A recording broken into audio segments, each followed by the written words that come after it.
Welcome 2100. Today we're doing motion of a pendulum. Now, right off the bat, I want to tell you that you are not on the hook for doing this whole lab, and it has nothing to do with the current environment with the online learning and whatnot.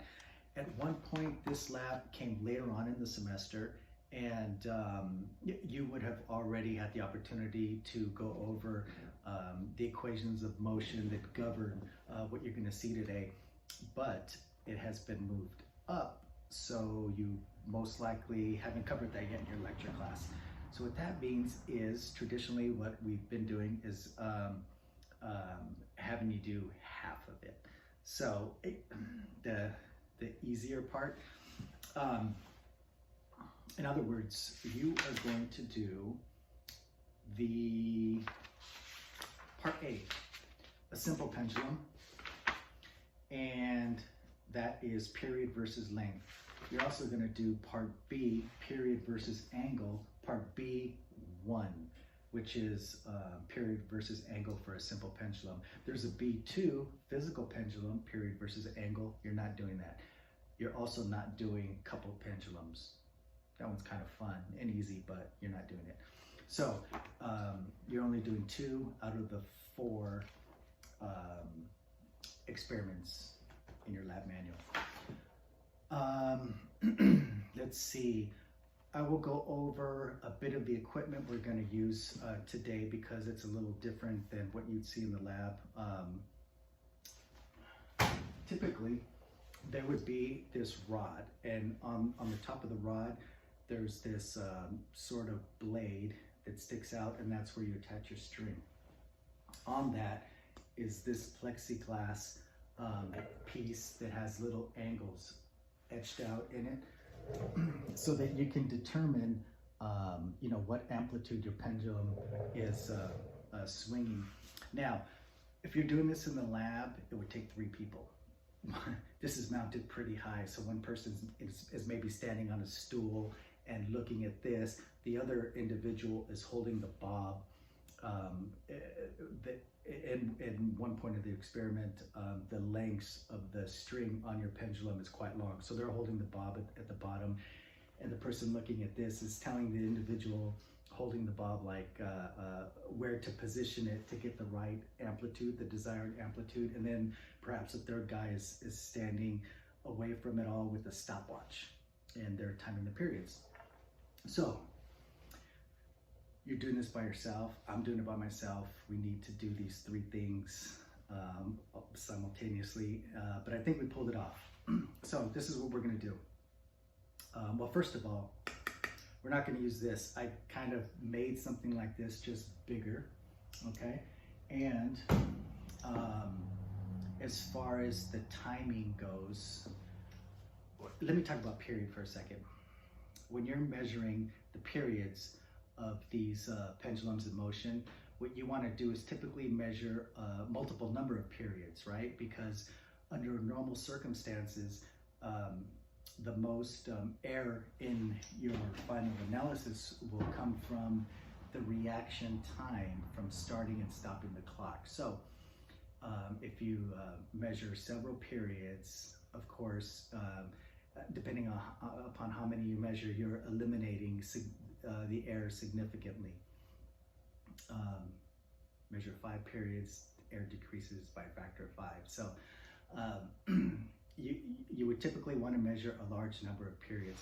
What we're going to do is film this in slow motion, so there's no necessity for a large number of periods.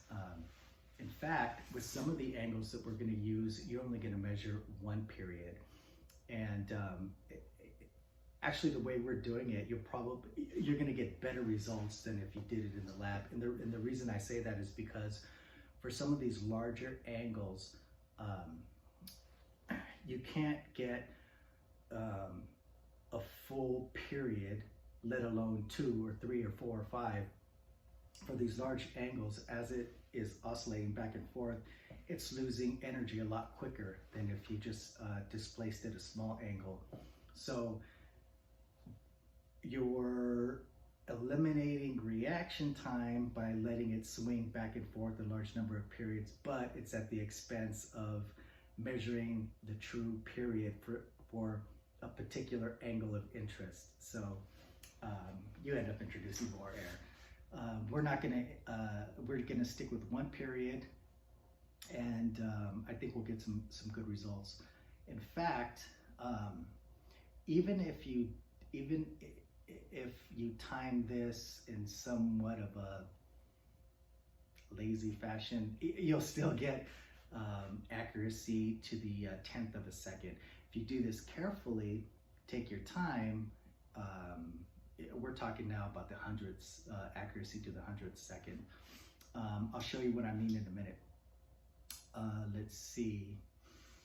Let me put you on pause and show you what you're going to be seeing during the experiment. So, hold on. So, this is what you're going to see in the video. And for the first part, what we do is alter the length of our pendulum, but keep its amplitude 10 degrees, the same for each run. And the reason being is that you are using an equation for a period that was derived from the small angle approximation. Small angle meaning 10 or less in our case. So we'll start off with like 10 centimeters, get it in motion, 20, get it in motion, 40, get it in motion, and so on. And for these small displacements, you could time several periods and then divide by the number of periods to get the duration of one period, and have a high degree of accuracy. When you start, for instance, part B1, when you start using larger amplitudes, you can really no longer do that. And what I mean by that is, let's say I started this off at 80 and released it. I would be lucky if this thing swung back and reached an amplitude of 80 again. So if I want the period at a displacement of 80 degree amplitude, I really can't measure multiple periods, because after each oscillation, the amplitude is going to significantly decrease. So if you were in the lab under normal circumstances, well, there's nothing you could do about it. You just measure a couple, no more than 3, and determine the period that way. Because, you know, reaction time introduces a lot of air. But for us, this is going to be done in slow motion. So we could just measure one period, and the reaction time error isn't really going to hurt us too much, especially if you take your time measuring it. So for these higher angles, we're just going to measure one period. By the way, when I film this, like I said, it's in slow motion, and I have this oscillating back and forth several times, you know, like 10 times. What I'll do is I'll edit it to, you know, condense the length of this video so that there's only a few. I don't want to condense it too much, because I want to give you the opportunity to pick which periods you want to time. Of course, it becomes a moot point when we get to these higher ones. I'll probably just leave like one in there, because you can only do one. Oh, the other thing. So these halogen lights are blinking right now. You can't tell, I can't tell. I didn't know until I started filming stuff in slow motion. So they're blinking at probably 60 times a second, because of, you know, they're plugged into a 60 hertz socket. So ignore that. I know it's kind of annoying, but ignore it. What's the other thing?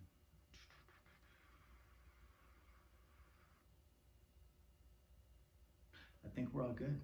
So some of you students are going to be doing this lab Monday the 21st at 8 o'clock in the morning. And right now it's Monday the 21st, 1 o'clock in the morning. So I need to finish getting this data. After this, what I'm going to do is analyze it to make sure that I'm providing you a video where you're capable of getting accurate measurements, you know, and then edit it all together. So if there's any problems, I mean, we're good. We're good. If there's problems, I'm just going to reshoot it and take the date all over again. So I'm sure we'll be okay, and I'll see you next week. But before I see you next week, you might be wondering, how the heck are you going to time this right if it's in slow motion?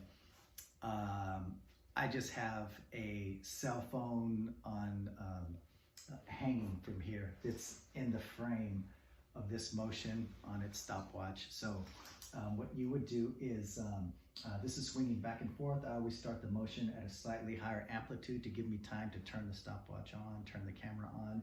It's losing energy, a little bit at a time.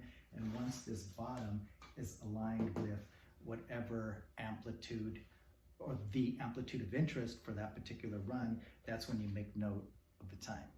Okay, let it swing 2, 3 times back and forth, however many times you want. And right when that reaches that line again, make note of the time. So that's how you will time it. Of course, for these larger ones, you could start or make note of the clock, start the clock, when this edge is aligned at say 50 degrees, but on its way back, it may not make it all the way back up to 50, just stop the clock at its highest amplitude. Let's see. Oh, the other thing is, it would be much cleaner if in the video, all you saw was this area of interest. You'll find that this board is just going to take up half of the frame, and then the other half of your screen is just going to be like the background.